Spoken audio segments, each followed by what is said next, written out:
temas que tienen que ver con los procesos educativos y entre ellos se encuentra la violencia o también conocido como el bullying. Para poder hablar precisamente de este tema, le damos la bienvenida a nuestro compañero Mario. Hola, profe. Mario, sí. ¿Sí me Buenas escuchas? tardes. Buenas Voy tardes. a Sí. Mario Eduardo Castro. Él nos va a estar compartiendo precisamente cuál es la experiencia que tienen los docentes o las docentes, ¿no? Ante vivir constantemente con alumnas y alumnos que interactúan con el tema de bullying en el contexto escolar. ¿Sí? Vamos a escucharle y entonces le cedemos la palabra a Mario Eduardo Castro. Bienvenido. Gracias, profe. Antes que nada, ¿sí se ve bien la imagen? Muy bien, se ve muy Ok. bien. Bueno, me presento nuevamente. Ahí se movió. Me presento nuevamente. Mi nombre es Mario Eduardo Castro Baltasar y voy a presentar el tema de la experiencia de docentes ante la vivencia de bullying que se suscitan en el contexto escolar. Antes que nada, también me gustaría saludar a todos los audiovisuales, maestros y compañeros que están viendo esta presentación. Muy bien, en la introducción, la presente investigación tiene como afán el conocer el punto de vista de los docentes en instituciones de estudio público, ya que en ese proceso es el mayor número de incidencias de bullying o acoso escolar. Esto con el fin de evitar esta incidencia a mayor número.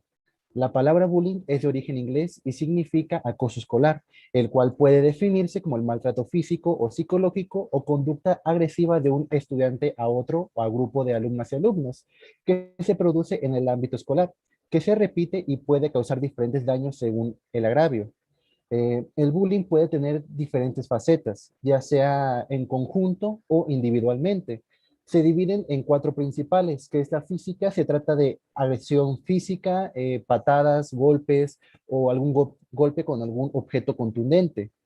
La verbal son los casos de insultos o vejaciones o motes incluso. La psicológica es cuando se realizan acciones con el objetivo de reducir la autoestima del acosado, y la social es la que se produce cuando se aísla a la víctima respecto al grupo y no se le deja participar en juegos u otras acciones. Muy bien, para definir el problema. En México, alrededor del 50% de los niños y niñas y adolescentes entre los 12 y 17 años de edad han sufrido algún tipo de bullying, lo cual entorpece los procesos de aprendizaje en un entorno que deberían ser amigable para los alumnos, dice el informe del Fondo de Naciones Unidas para la Infancia, UNICEF, titulado Violencia en las Escuelas, una lección diaria.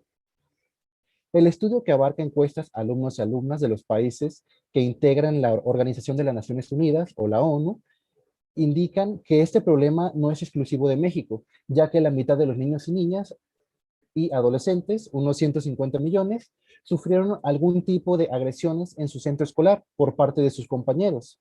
Un dato muy interesante es que el nivel aludido de bullying coloca en México como el primer lugar a nivel mundial. Seguido de ellos le sigue lo que es Estados Unidos, China, España, Japón, Guatemala, República Dominicana, Costa Rica, Honduras, El Salvador, Brasil, Argentina, Chile, Uruguay, Bélgica, Italia, Suecia, Francia, Dinamarca y Noruega como los países donde se recibe más el bullying. Los antecedentes, donde yo me basé, es en la escuela secundaria 29 mixta, maestra Idolina Gauna de Cosío. Ahí ya me centro un poco más porque es algo muy personal, ya que yo estudié en esa secundaria y viví varias experiencias conforme al bullying. Esta zona es muy conflictiva, ya por parte de pandillerismo, ya que está cerca entre las colonias Santa Cecilia, Balcones de Oblatos, Tetlán Río Verde, conocidas por la delincuencia que se suscita dentro de ellas. La presente investigación se enfocará en estudiar a los docentes de la escuela secundaria 29 mixta, maestra Idolina Gaona de Cosío, conocido por los alrededores por conflictiva, con los alumnos y bajo rendimiento. El objetivo, de cómo los docentes tienen relación con el bullying escolar, saber e identificar a las víctimas para poder brindar apoyo psicológico y dar apoyo a los maestros de cómo actuar ante estos casos. Los objetivos que me propuse en esta investigación, el principal es analizar la experiencia de docentes ante vivencias de bullying que se suscitan en el contexto escolar, con el fin de conocer las estrategias de intervención aplicadas. Después de ahí se abrieron para más opciones con objetivos, que es conocer las estrategias y acciones en las escuelas en casos de bullying, describir las acciones que realiza el docente en casos de bullying, identificar los programas de atención o canalización que existen en el centro educativo e indagar cómo es para el docente tener que vivenciar dichas experiencias. Esta investigación es de corte cualitativa, con un diseño narrativo no experimental, para poder recabar información que se utiliza en la entrevista semi-estructurada, y se generó una guía de preguntas con base a las variables de investigación. La muestra fue de tipo intencional o de convivencia. Los criterios de exclusión son padres de familia, personal ajeno a la escuela, alumnos y personal ajeno a la docencia, y estuvo conformada por una persona a cargo de la docencia en la escuela secundaria, la maestra Gemma Ruelas, la cual lleva aproximadamente un año impartiendo la materia de inglés, y en las escuelas vecinas que también imparte la misma clase. El motivo por el cual me quise basar más en profesores es que se me hizo interesante el saber cuáles son los métodos o qué es lo que hacen ellos para poder evitar estas situaciones, cuáles son los, los problemas que tienen o cuáles son su método, perdón, para evitarlo. El procedimiento. La maestra Gemma Ruelas trabaja en la escuela secundaria 29 mixta, y aproximadamente desde hace un año que empezó el ciclo escolar online durante la pandemia del COVID-19, y como carrera profesional de docentes lleva 2 años en la escuela secundaria Simón Bolívar, que es vecina también de la secundaria 29. Esta enseña la maestra de inglés y se obtuvo contacto mediante un estudiante, y la entrevista se realizó vía online de Google Meet. Los resultados que obtuve conforme se fue dando la entrevista, con el primer objetivo específico de conocer las estrategias de acción de la escuela en caso de bullying, es que no hubo una contestación concreta de esto, como no saber el nombre del programa, cuándo fue impartido, quiénes lo avalan, etcétera. Pero sí se logró saber que en la escuela secundaria tiene actividades tanto para maestros y alumnos como talleres socioemocionales, y también actividades como para poder relajar y meditar un poco solamente. Hace falta una actividad donde ambos lados cooperen para poder generar un vínculo. Esto es algo de que la maestra Gemma, cuando hicimos la entrevista, me compartió. Me dijo, no estoy segura, pero pues el departamento psicopedagógico que tiene sí hace como algunas actividades para los maestros, primero y ya después para los alumnos. Por ejemplo, últimamente han entendido mucho el taller socioemocional y les han enseñado a los alumnos actividades para que ellos puedan relajarse y meditar un poquito. Entonces yo digo que sí hay una intervención por parte de los maestros. Después, el siguiente objetivo de describir las acciones que realiza el docente en casos de bullying. Las acciones que realiza la docente es intentar dialogar separando a los alumnos para evitar el volverse a encarar y escuchar ambas versiones. En caso de bullying por internet, su clase intenta cambiar los temas o desviar la atención para que ya no sigan haciéndole o sentir mal a la víctima del bullying, aunque en los casos mencionados tuvo problema para ello. Una, una parte de lo que me dijo fue lo único que hice porque dije, se me han golpeado, se me van a golpear entre los dos. Y ya después se me dieron la mano y se notaban que estaban muy alterados. Así que les dije que se disculpara para que se fueran tranquilizando, ya que después no se van a tolerar. Bueno, será cambiar de lugar en la siguiente clase. Identificar los programas de atención o canalización que existen en el centro educativo. Como anteriormente se comentó, no se pudo lograr o conocer algún programa utilizado por la escuela secundaria. Un factor importante sería que por la pandemia y la antigüedad de la maestra en la institución, ya que no ha podido impartir alguna clase online o presencial. No ha podido impartir ninguna clase presencial, únicamente online. Eh, Después, en el objetivo es indagar cómo es para el docente tener que vivenciar dichas experiencias.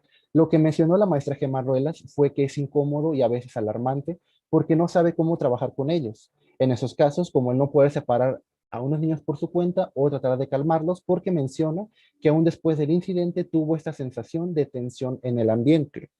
Aquí quiero recalcar esto porque la maestra me platicó este tema de que una vez en una clase de inglés lo sacó para que convivieran con Stop, se llama el juego, y tenían que decirlo en inglés. Cuando terminaron su actividad, un alumno le pidió permiso para poder jugar fútbol. Y esto ocasionó que otro alumno tuviera envidia de que a él no lo dejaran porque no realizó bien la actividad. Y posteriormente se hizo un revuelto entre ellos dos porque se empezaron a insultar y hasta querer golpear. Muy bien, las conclusiones.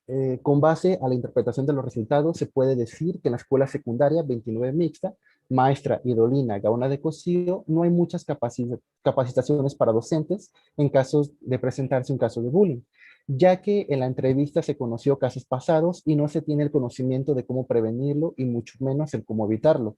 Lo que propone la SEP, la Secretaría de Educación Pública, es lo siguiente. La instalación de una instancia multidisciplinaria mencionada en la LGDNNA, artículo 57. La LGDNNA es la Ley General de la Ley General de los Derechos de las Niñas y los Niños y Adolescentes, perdón. El artículo 57 hace mención a que los niños y las niñas y los adolescentes tienen derecho a una educación de calidad que contribuya al conocimiento de sus propios derechos y base en un enfoque de derechos humanos y de igualdad sustantiva, que garantice el respeto a su dignidad humana, el desarrollo armónico de sus potencialidades y personalidades y fortalezcan al respeto de los derechos humanos y las libertades fundamentales en los términos del artículo 3 de la Constitución Política de los Estados Unidos Mexicanos y la Ley General de Educación y demás disposiciones ambientales.